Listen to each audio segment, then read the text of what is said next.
Olá pessoal, hoje nós continuamos no tópico de amostragem e delineamento.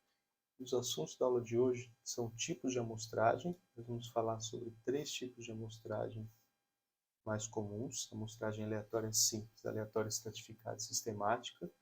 Depois sobre os conceitos de erro amostral, acurácia e precisão. E por fim sobre os efeitos dos tipos de amostragem sobre as estimativas que nós fazemos a respeito de uma população estatística.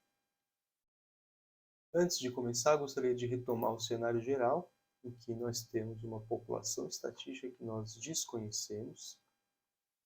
Isso é, essa população estatística tem parâmetros, e esses parâmetros são desconhecidos, mas são justamente as informações sobre as quais nós queremos tirar alguma conclusão. Para isso, então, nós conduzimos um processo de amostragem e com a nossa amostra particular, nós somos capazes de calcular estimadores. Esses estimadores vão ser utilizados no processo de inferência estatística para nos dizer alguma coisa sobre os parâmetros da população estatística. Esse é o cenário geral. O assunto que eu quero abordar hoje tem a ver com o fato de que uma amostra particular da população estatística é apenas uma dentre várias amostras possíveis da mesma população.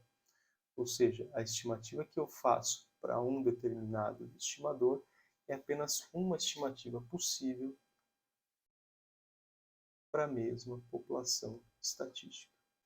O que eu quero apresentar hoje tem a ver com o fato, então, de que diferentes tipos de amostragem vão se traduzir em diferentes cenários possíveis para esses estimadores, ou para qualquer outro estimador que eu possa tirar de uma amostra em particular. O primeiro tipo de amostragem que eu quero apresentar é a amostragem aleatória simples. Na amostragem aleatória simples, cada elemento da população tem a mesma probabilidade de compor a amostra. Então, se a minha população tem N elementos, cada um tem uma probabilidade de 1 sobre N de compor a amostra. A amostra aleatória simples tenta nos garantir que, ainda que nós não saibamos qual é a distribuição de frequência da minha população estatística, como cada elemento tem a mesma probabilidade de compor a minha amostra, é esperado que a distribuição de frequência da minha amostra se aproxime da distribuição de frequência da minha população estatística. Vamos a um exemplo simples. Digamos que eu tenho uma população pequena, hipotética, com somente 10 elementos, e que eu tome uma amostra aleatória de 5 elementos. É possível, puramente ao acaso, sortear os elementos 42, 19, 29, 3 e 10. Essa é uma amostra aleatória possível. Uma outra amostra aleatória possível são os elementos 27, 28, 42, 3 e 43. Essas são duas amostras aleatórias possíveis da população estatística. Outras duas amostras aleatórias possíveis são a amostra 3 e 4. Então, digamos que eu sorteio os elementos 3, 10, 14, 19 e 27. Ou ainda que eu sorteio os elementos 43, 42, 41, 29 e 28. Nesses dois exemplos, a minha amostra 3 compôs exatamente os menores elementos da população estatística e a minha amostra 4 exatamente os maiores. Ainda que pareça um caso especial, essas amostras elas podem resultar simplesmente do sorteio aleatório, da mesma forma que as amostras 1 e 2. Então, do ponto de vista probabilístico, cada uma dessas amostras tem a mesma probabilidade de compor ou de surgir de um processo amostral. Um segundo tipo de amostragem é a amostragem aleatória estratificada. A amostra aleatória estratificada ela é possível quando eu conheço alguma característica da minha população estatística. Por exemplo, eu consigo identificar previamente alguns elementos como representantes de um grupo particular que eu denomino de extrato. Se eu tenho como identificar esses estratos, então eu tenho como conduzir uma amostra aleatória estratificada. A amostra aleatória estratificada, então, ela consiste de 2 passos. O primeiro é a identificação e a divisão dos estratos. Feita essa identificação e essa divisão, então o meu segundo passo é o sorteio aleatório de elementos dentro de cada um dos estratos. Então, uma vez que eu identifiquei os estratos, o segundo passo é conduzir uma amostra aleatória simples dentro de cada um desses estratos. De novo, um exemplo. Se eu tenho 10 elementos, sendo que os 5 primeiros compõem o extrato A e os 5 últimos o extrato B, uma amostra aleatória estratificada de n igual a 4, ela poderia ser o que aparece nessa minha primeira coluna, em que eu tenho 2 elementos sorteados do meu extrato A e outros 2 elementos sorteados do meu extrato B. Então, ainda que eu não saiba quais elementos vão surgir, eu sei que os 2 estratos estão igualmente representados na minha amostra. Então, a coluna 1 é uma amostra estratificada possível dessa população, a coluna 2 é uma outra amostra possível dessa população, a 3 e a 4. São diferentes amostras estratificadas da mesma população estatística. Ainda que os elementos particulares em cada amostra possam ser diferentes, eu garanto que eu tenho os 2 estratos igualmente representados. O terceiro tipo é a amostragem sistemática. A amostragem sistemática, ela consiste, primeiro, em ordenar as unidades seguindo um determinado critério, para, em seguida, selecionar os elementos em intervalos regulares.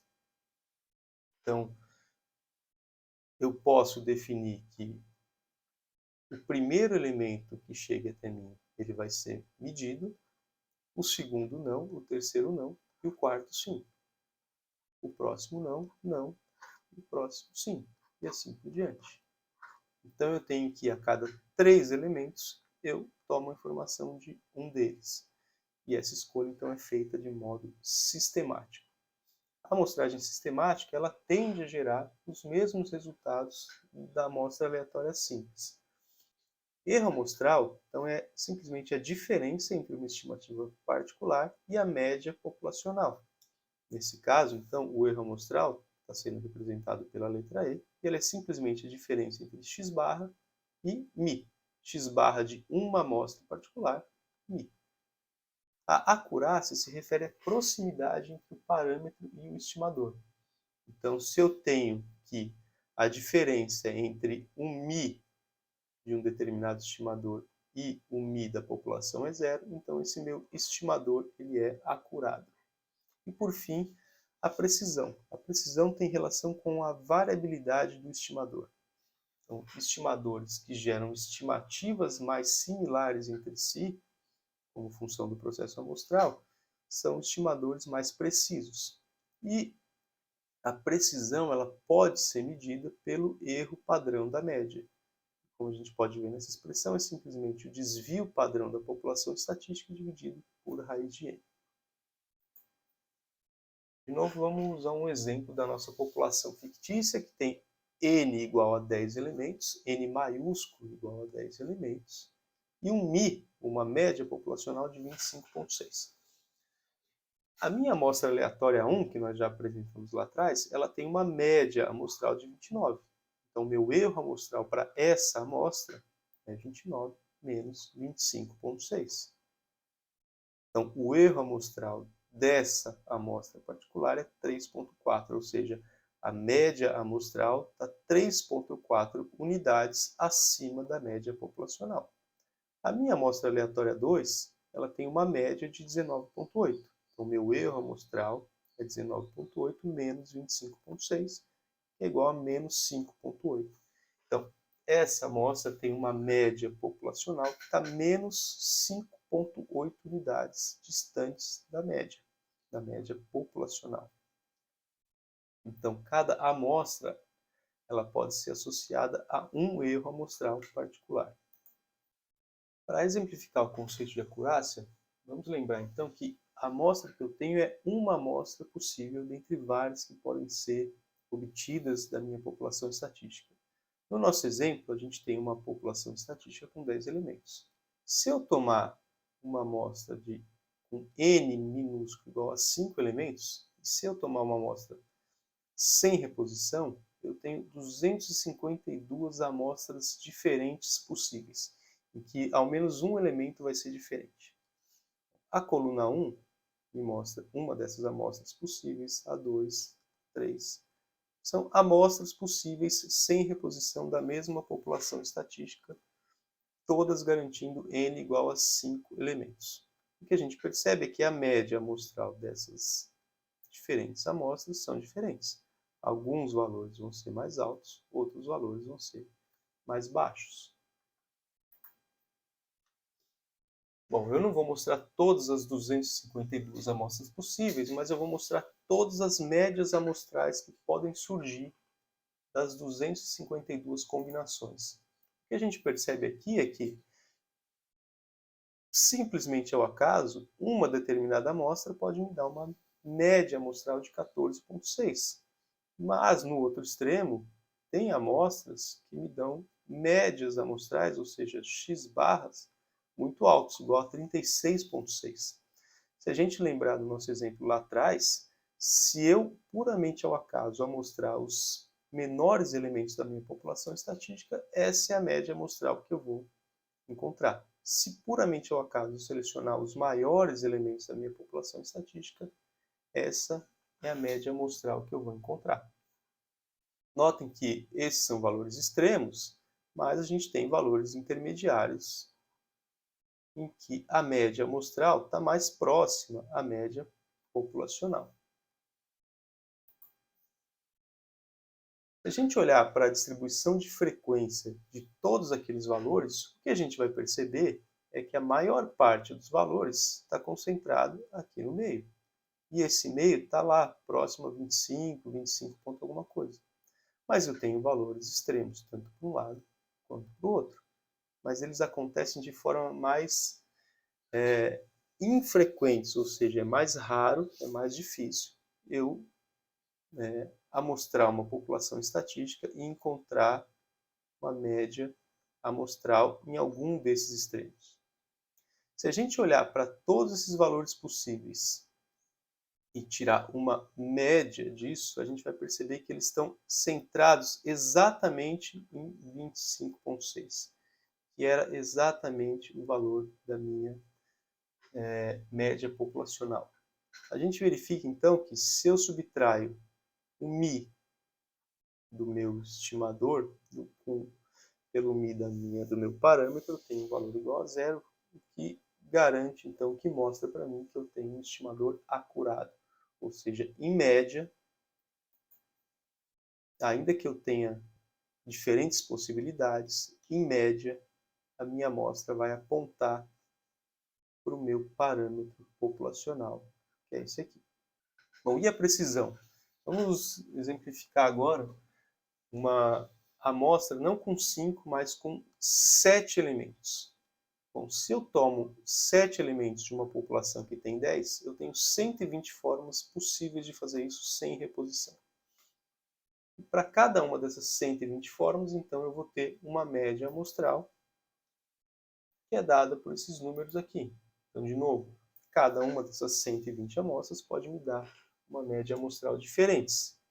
Vejam que algumas estão mais próximas dos extremos e aqui eu tenho várias outras próximas ao meio. Vejam que os extremos aqui, que antes estavam em 14 ponto alguma coisa e 36 ponto alguma coisa, agora são menores. Se a gente olha para a distribuição de frequência desses valores possíveis, a gente vai perceber que eles ainda estão centrados em 25 ponto alguma coisa, mas que os extremos que eu tinha antes eu não tenho mais. Então, se a gente agora tira uma média dessas minhas 120 possibilidades, essa média ainda é 25,6, mostrando que o meu estimador ele ainda é acurado. Porém, eu não tenho mais esses extremos aqui. Comparando as duas distribuições de frequência, para n igual a 5 e n igual a 7, a gente percebe que ainda que as duas estejam centradas no mesmo lugar, em 25,6, os valores extremos que eram possíveis, ainda que improváveis, da minha amostra com n igual a 5, eles não são mais possíveis na minha amostra com n igual a 7. Isso mostra para mim que eu tenho uma maior precisão que pode ser medida justamente pelo erro padrão da média. Esse erro padrão da média, 5,9 para esse caso e 5,01 para esse segundo caso, tem a ver com o desvio padrão dos valores de x barra possíveis para uma determinada amostra. Ou seja, tem a ver com a variabilidade do meu estimador x barra. Essa variabilidade ela é menor com n igual a 7. Então, quando eu tiro amostras com n cada vez maior, eu tenho amostras eu tenho um processo de amostral que me dá resultados cada vez mais precisos quando medidos pelo erro padrão da média. Na prática, a gente não consegue medir o erro padrão, justamente porque a gente não conhece o valor do desvio padrão populacional. Mas a gente consegue estimar esse erro padrão por meio do desvio padrão da média. E aí o que eu tenho é um S de x barra, que é denominado de erro padrão amostral. Bom, discutindo os tipos de amostragem. A gente disse que a amostragem aleatória simples, ela tende a representar a distribuição de frequência da minha população estatística. A amostragem aleatória estratificada, quando ela é possível, então ela tenta garantir que todos os meus estratos estão igualmente representados na minha amostra. Isso não acontece na amostra aleatória simples.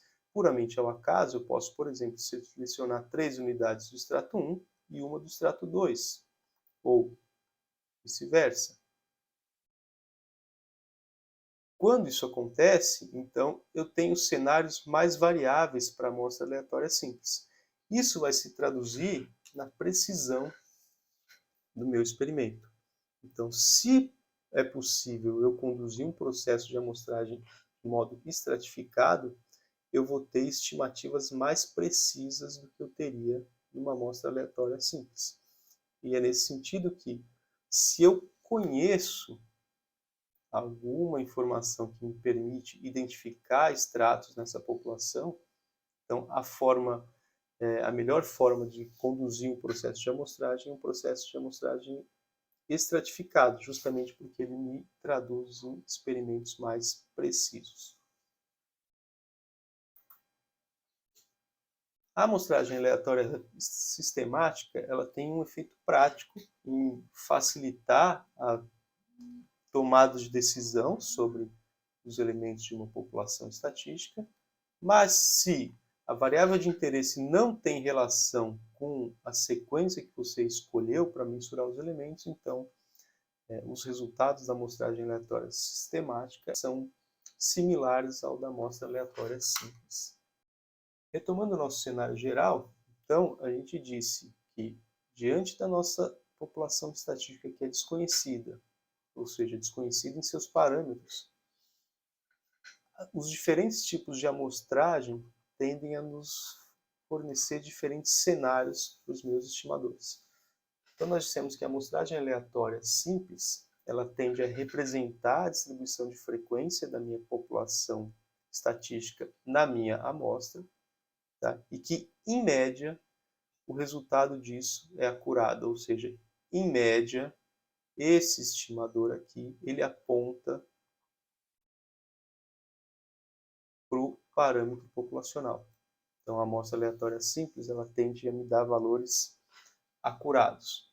A amostra aleatória estratificada, ela também resulta em valores acurados. No entanto, como a gente evita casos extremos em que um extrato seja mais representado que o outro, a amostra aleatória estratificada ela tende a me dar resultados mais precisos. Por fim, a gente discutiu ainda que a precisão ela também aumenta se aumenta o meu tamanho amostral, justamente porque a precisão é medida ou pode ser medida pelo erro padrão da média, que é simplesmente o desvio padrão da nossa amostra dividido por raiz de n. Então, se aumenta o nosso tamanho amostral, diminui o nosso erro padrão da média, que me dá estimativas mais precisas para a distribuição da minha média amostral.